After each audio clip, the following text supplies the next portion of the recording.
So my name's Dave Field. I am the Associate Dean for Research and Graduate Studies in Engineering. You have someone online? I think I scored a point. That was good. All right. So I base this on engineering, but it's generally applicable, right, for grad school.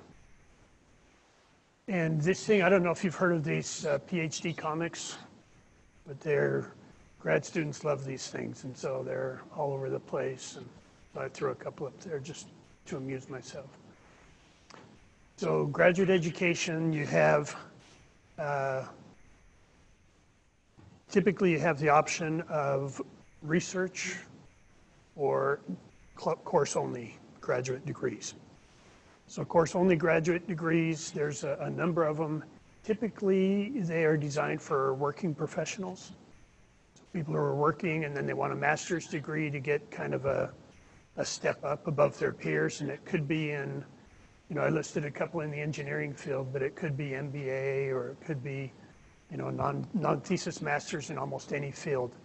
And these have become pretty common because typically when you do non-thesis masters, the money goes into the departments, and so it's a way that they can get more money into the department.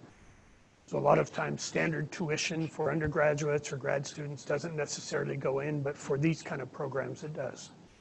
So it's considered to be an extra work for the department. So a lot of people have started these kind of programs specifically to help offset some budget issues. So application process are quite different if you're doing a research program or if you're doing a professional program or course-only program. So these professional degrees, like I mentioned, it's a way to cover budget shortfalls, and typically you do only courses.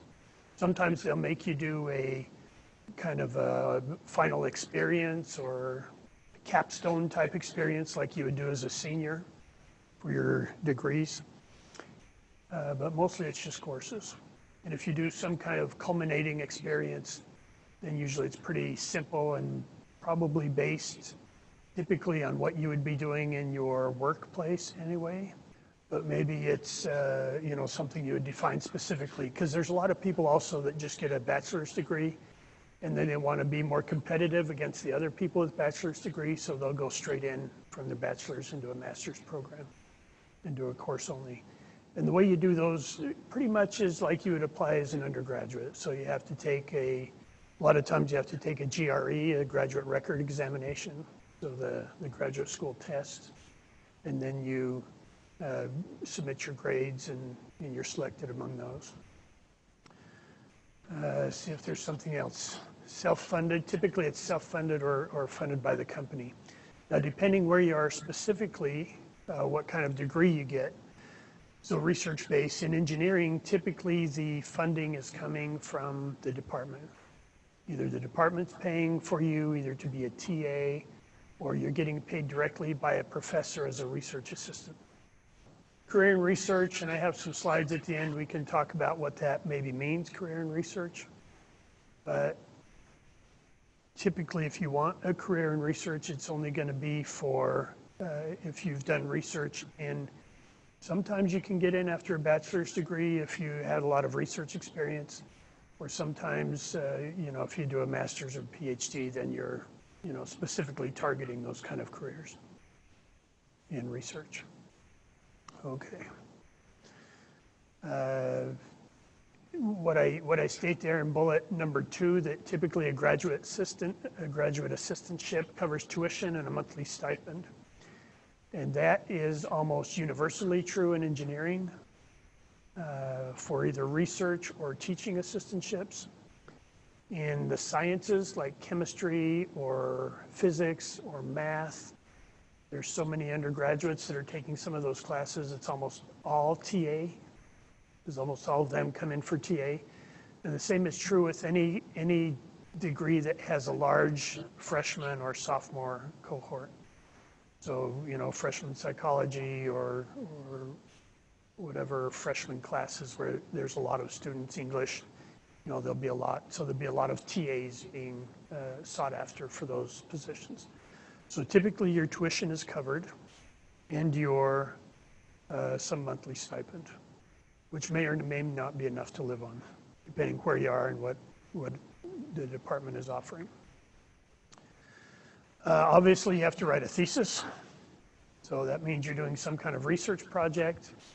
And then at the end, you have a big thesis, which you have a final test where you have to stand in front of your committee members and other colleagues and peers, other students, and say, this is what I've done for my research. And then people will ask you questions and you have to defend your research. They say, why didn't you do it like this? Or why do you believe that because of these results? And then you stand up and defend that.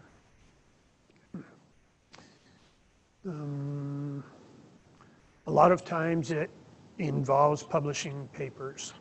So depending on the specific field you're in, you'll be publishing in archival journals, or you'll be doing a lot of presentations in conferences.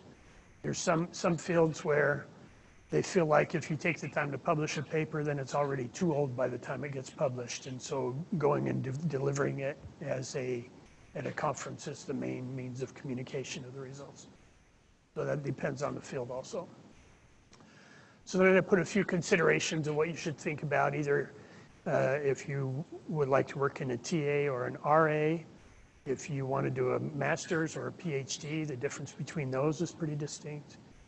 And then you got to figure out what school you want to go to, what professor you want to work with. And so those are all considerations that you can think through. So that's what these next slides are talking about. So academic reputation. Most of us know about US News and World Report, but those really tell you nothing about how good a school is. Tells you about their reputation. So those are usually ranked according to, they send department heads a survey and they list all the schools, all the universities that have departments. Go back, I know. They list all the schools that have departments in your specific area and they say, how good's this one? List from 1 to 5 and you click a button, and what about Alabama and Auburn? It goes down through the list. And so you're ranking about 300 and probably you only know about 50 of them, but you just guess and click. So that's how US News and World Report, that's how those rankings are done. So this group, the Center for Measuring University Performance, CMUP or just MUP, started at Arizona State and it's now at University of Massachusetts. And you can go and look at the latest reports. You can just Google measuring university performance and it'll take you to this website that I've got listed here. And it will go through and list what the metrics are for your specific department. So you can choose one that's got high metrics or whatever, wherever you think you fit. If you want to be kind of in the top tier. The other thing, and what I tell students usually that is most important, is who you're working with rather than how good the university is. It's who specifically you're working with. And so if there's somebody in particular that does research in an area that you're interested in, sleep in stressful situations, something like that, you could go to this, Google Scholar is one. But there's a lot of search engines where you can look specifically at how productive certain faculty members are. And you want to see that they've published a lot of papers or given a lot of presentations and that people are citing their work. So if you want to see, if you want to work in my area, you would look under me. You would say, how many papers has he published in 2019, 2020? And what kind of citations is he getting during those years? So that's a good way to say, okay, I'm getting in with a good faculty member, even though maybe they're not in the top institution. So sometimes you can choose the faculty member before you get there, and sometimes you choose and you're admitted to the department, and then you choose a faculty member after a year or so, depending on the university. Any questions yet? Yeah, I'm really clear. I talk really clear about things. Just kidding. Okay. So let's go back and talk about master's versus PhD. So I didn't do that yet, but I wanted to. So when you go to grad school, a lot of times, a lot of programs, you can go directly into a PhD, or you can do a master's, and then later a PhD, or just a master's without doing a PhD. And there's some advantages or disadvantages to both. One is that the government agencies, the government is saying we need more PhDs. And so it's more likely that you have money for research if you're doing a PhD. So you go and you talk to a faculty member or a specific department and say, I want to go to grad school. Then sometimes for a master's degree, there's not funding available, but for a PhD there is. Typically, it's going to take you between 4 to 6 years to complete a PhD if you're coming straight out with a bachelor's. Sometimes less than that, but typically 4, 5, 6 years is about where you expect. To do a master's, 2 to 3 years is pretty standard. To do a research master's, I mean. Usually a course-only master's is 1 year, maybe 3 semesters. But doing a research, it's 2 years to 3 years because you have to write the thesis as well. If you're looking for a specific type of training where you become the world expert in something, then PhD is what you want to be doing because you have more time to develop your ideas. If you're not sure, then doing a master's first is probably a good move. Doing a master's first and then going on and finishing a PhD if it's something you enjoyed.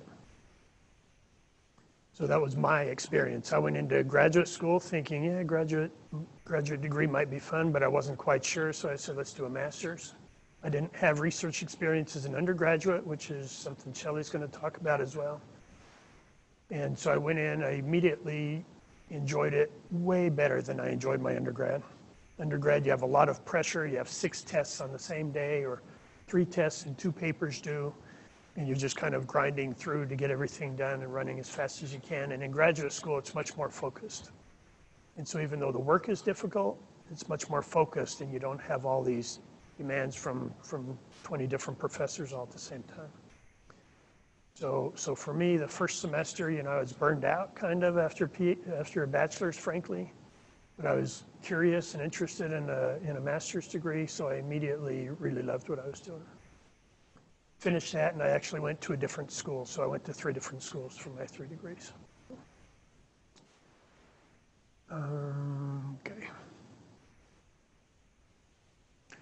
Okay, so the only other things that I have to talk about is the kind of careers that you get once you go into research. So, and again, these companies that I've put here are companies that, they hire all kinds of different people, but I chose them specifically because of engineering and computer science, which is the college I work in. And so, our students will work in these kind of companies, and they have large research labs, and you can get hired in directly as a researcher into these labs. But there's a lot of large companies that will hire in, and like Arconic, which used to be Alcoa Research, Alcoa Technical Center it was called. That's where I started my career. After I got my PhD, I started there and worked there about 4 years, and it had about 2,000 people, and all they did was research. So a lot of these kind of facilities are like this. Okay, the application. So this requires transcripts and a statement of purpose, obviously. Grades and GRE scores are important. If you're doing a research graduate degree specifically, that statement of purpose is where people can judge you the best. They can determine what your enthusiasm is, why you chose your specific area, what your drive is, what your motivation is. And to be able to express that in a statement of purpose is really important because most of the times we have no other way to judge you. Usually the grades are reasonably good that people are applying to grad school, and GRE scores, if they do bad, they'll take it again until they get a good score, and then so that's the easiest way to judge you. And it's important to show that you have intellectual curiosity, enthusiasm, and you want to work hard. So that's kind of the things we look for. I like this comic, just it shows somebody who got in because of their statement of purpose and then just laughed at their advisor because I'm not going to really do this, of course. I appreciated that one. Okay, so the other place, let me see what else I have here. Okay. Other place, small companies. There's a lot of small companies that hire researchers because they develop some kind of niche specialty area. So they'll hire in some PhDs or some masters that know how to do research specifically focused on a given problem. And so if you can land in one of these, it's pretty interesting kind of work to do. A lot of times they're located near where their customers are. And I used it as an example in Washington State. If you look at the list of aerospace companies, there's over 1,300 that consider themselves aerospace companies. And if you tried to list all your aerospace companies, you would say, well, there's Boeing, and maybe there's Aerojet Rocketdyne, which is aerospace, and maybe there's Blue Origin, and maybe, you know, you run out pretty quick. But a lot of people are support companies to these big companies. There's a lot of small companies that are designated as aerospace. And that's because we have a big aerospace company here. Okay, one of the other places that a lot of people work is in large research consortia, which is groups of companies or somebody who's focused on a specific problem that's of interest to a lot of different companies. And so they'll be looking, whoops. So I've listed a few here, Semiconductor Research Corporation. So they're obviously focused on semiconductor research. And they'll hire in, you know, they have on staff, on permanent Semiconductor Research Corporation staff, they have about 400 or 500 people. But then the large semiconductor companies, will come in and loan 10 or 20 employees from each of the companies to work maybe 2 years at that place. So you're working side by side with people in industry, but you're positioned at some specific location. And it just shows you a list of a few that I put down there, but there's a lot of these types. And then state and regional labs, which there's also quite a few of these. And national labs, which I'll do a lot of research. Richland, Washington, Pacific Northwest National Lab, that's the closest one and biggest one to us. And then this is the last thing I put when I talk about research usually, and this is from graduating seniors. And you guys are seniors? I'm a freshman. Freshman? Okay. I didn't know what audience I'm talking to, but the graduating seniors, they said, this is the best advice that they get. So that's the question I asked them, what's the best advice? Find people to work with, right? Find your people. That's one of the guys said to me, you got to find your people. So find who your group is that you're working with, join some kind of society or club that's in your area. Do research with a professor. There's a lot of professors that hire undergraduates. I have 8 working in my lab right now. I have 6 grad students and 8 undergrads that are working in my research lab right now. And then I always say, never just do the minimum. I mean, you got to make sure you're doing well in courses. But once you're doing well in courses, do something extra. Because when people are looking to hire you or to bring you into graduate school, they're going to say, okay, you got your grades and you got your degree. So what else? Were you in a club? Did you do something? You do something cool with part of a club or part of a presentation group, a competition group? Did you do some research? Did you publish something as an undergrad? You know, how did you set yourself apart? So that's all I have besides my final, oops, sorry about that. Besides my final PhD comic. Grad school's like kindergarten, so I like that one too. This was similar to, hi, I'm Shelley Bresley, sorry, I introduced myself. I'm Associate Dean in the College of Engineering for Student Success, but I'm also the Director of Undergrad Research here at WSU. So we have an Office of Undergraduate Research, and the mission or the goal for that office is to help students just like you find if research is for you and to get started and figure out how to get started in research. But I want to start with the story, just like Dave was saying.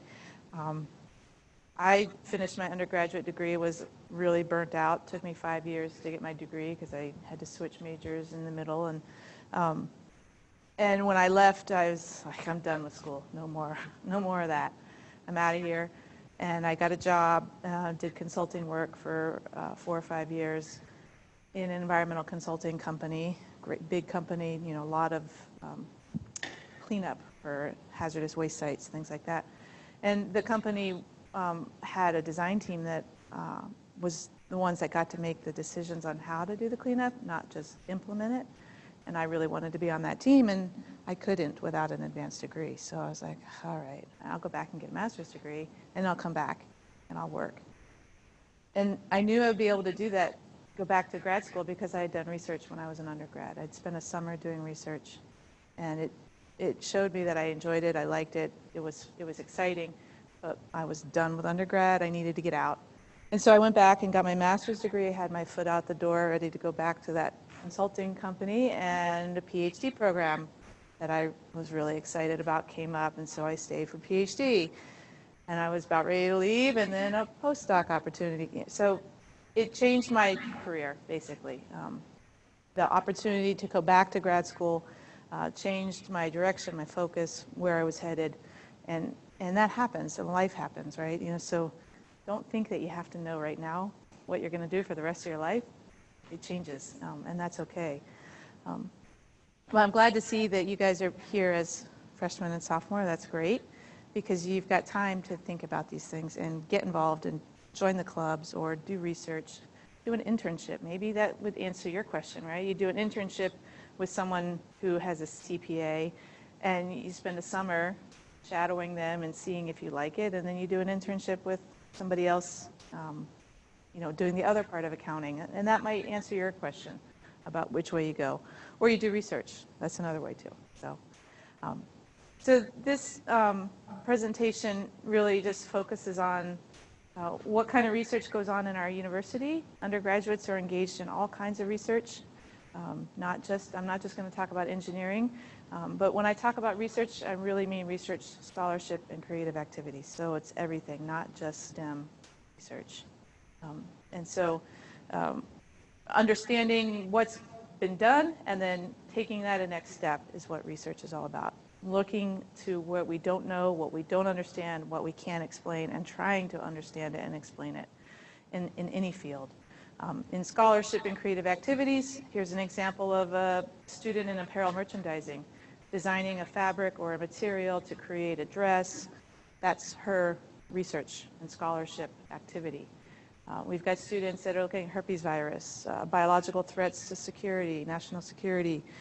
This is Emily, who does criminal justice. She's a criminal justice major, and her research focuses on the body camera that a police officer wears, and when the police officer has an interaction with a perpetrator, the bad guy, Dave is the bad guy, how does that body cam affect the interaction between the police officer and the suspect? Does that escalate or de-escalate the interaction? And so she does a lot of research that's more on the social science, you know, looking at facial expression and other keys of anxiety or stress or fear or happy or whatever in those body cam images. So really neat research, and there's research in all areas, all disciplines. Since we have a shorter period, I usually give this talk in about 45 minutes to an hour.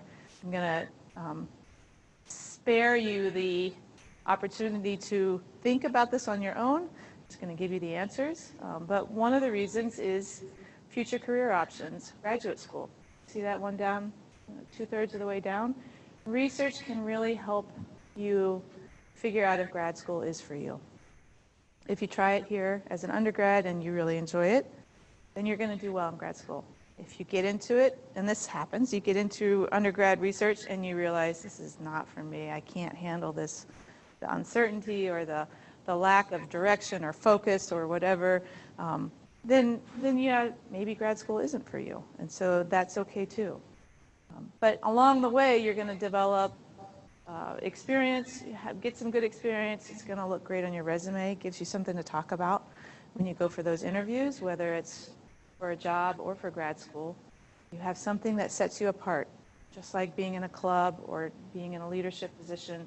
sets you apart from everybody else here on campus. Having a research opportunity sets you apart and gives you a talking point in those interviews. You can do research for money. Some professors have funding to pay you. You can do it for credit. You can register for a course and get academic credit, and then it shows up on your transcript. You can volunteer in a research lab.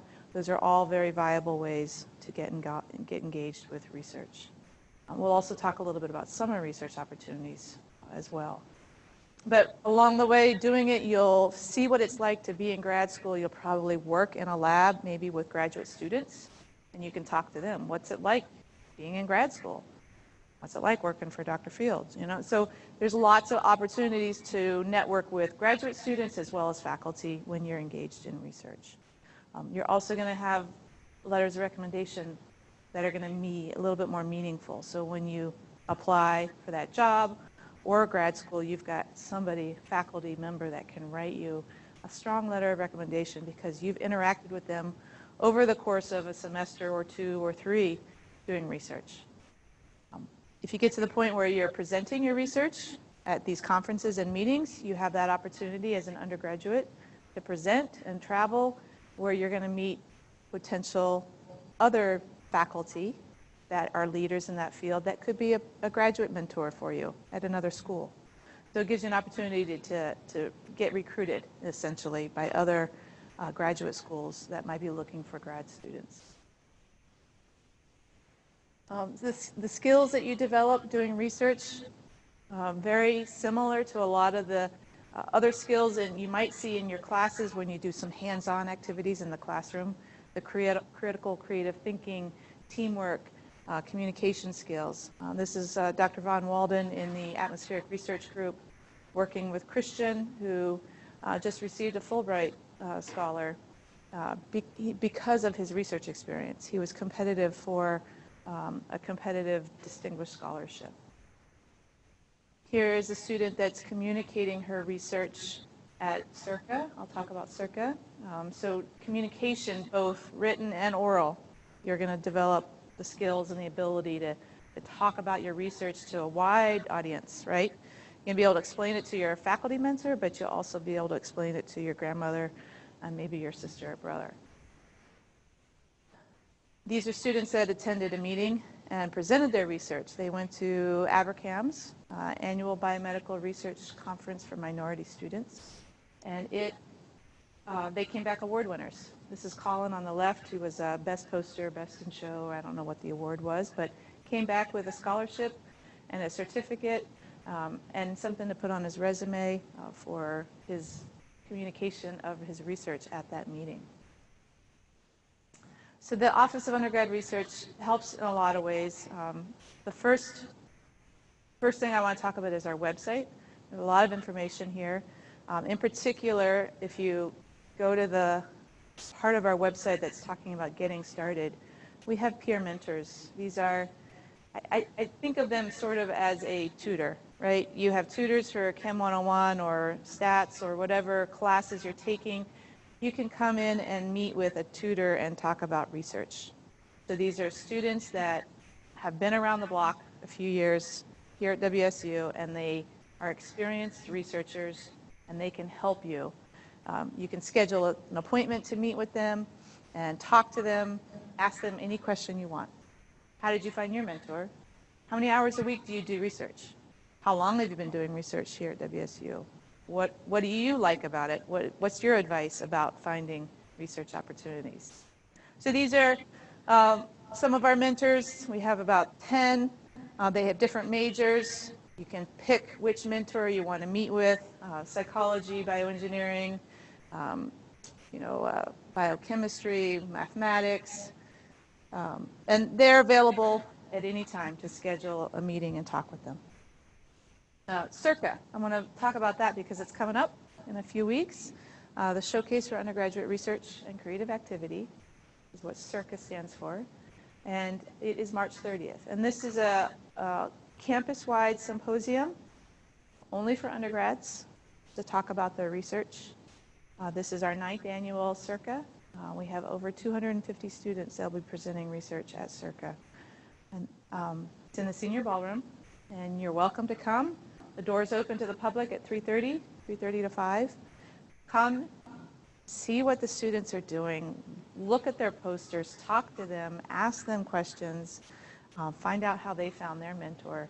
You can even search the abstract book and see, are there any research, students doing research in your area of interest?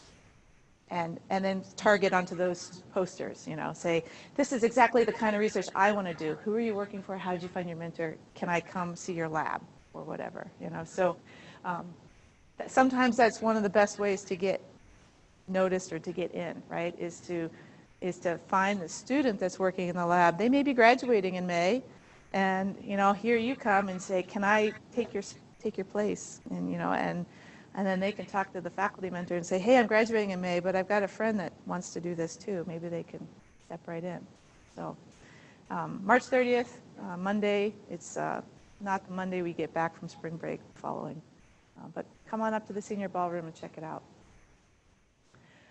And I talk about, if you are interested in getting started, how do you find mentors? So similar to what Dave was saying with finding graduate schools that interest you, you can do the same thing on the WSU website.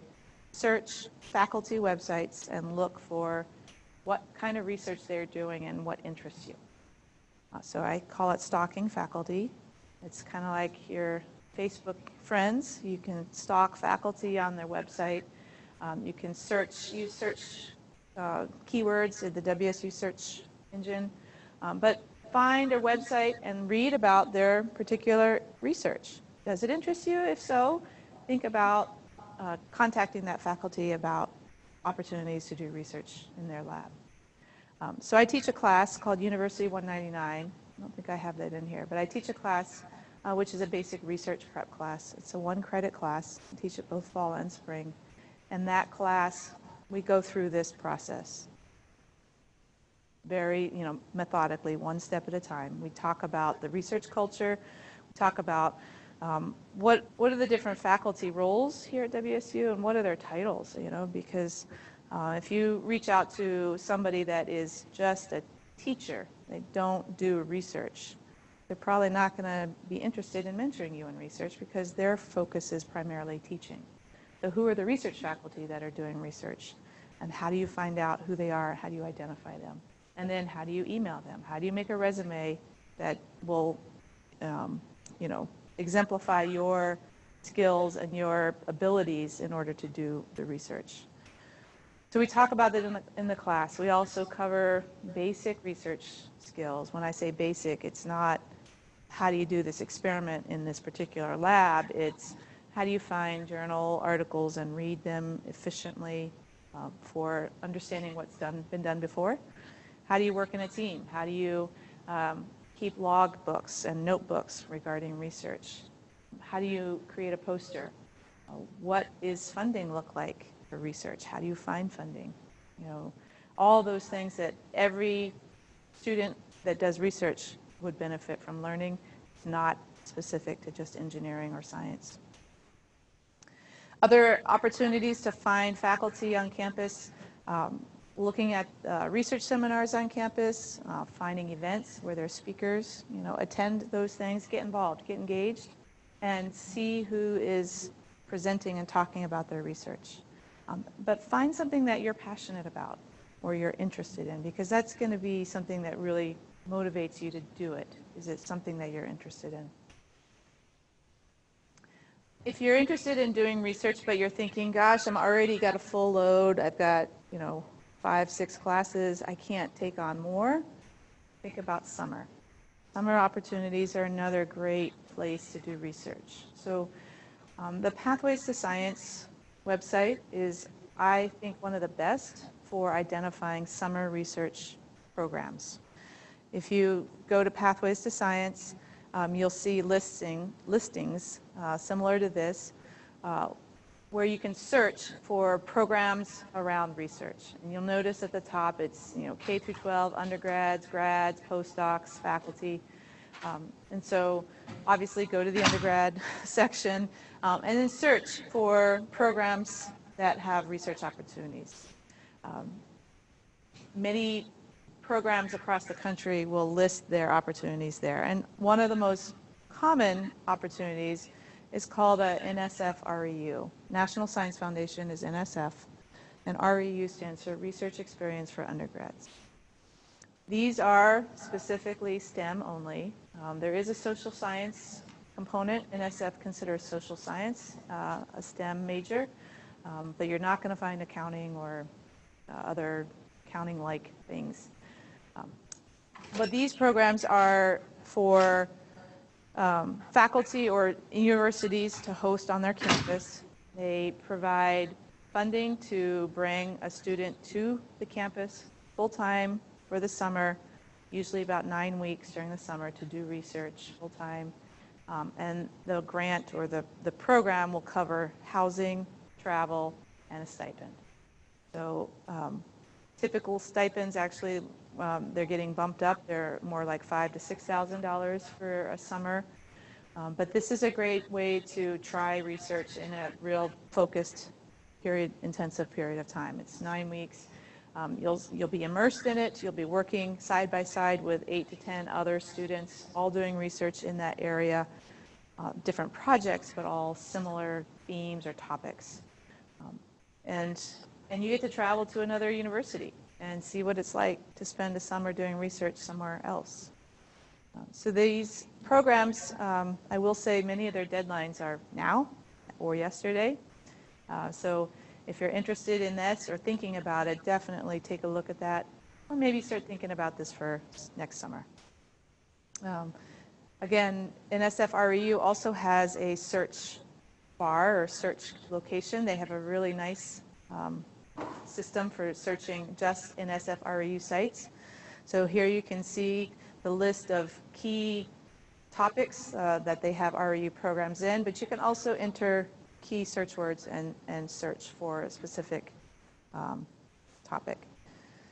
This is our WSU summer research page. I point that out because under the button for current WSU students, all of these things I just listed are there. The Pathways to Science, the link to the NSF REU, all of those programs, as well as other suggestions like the NASA program is listed there, other internal ADARP, our drug and alcohol research program here at WSU is listed.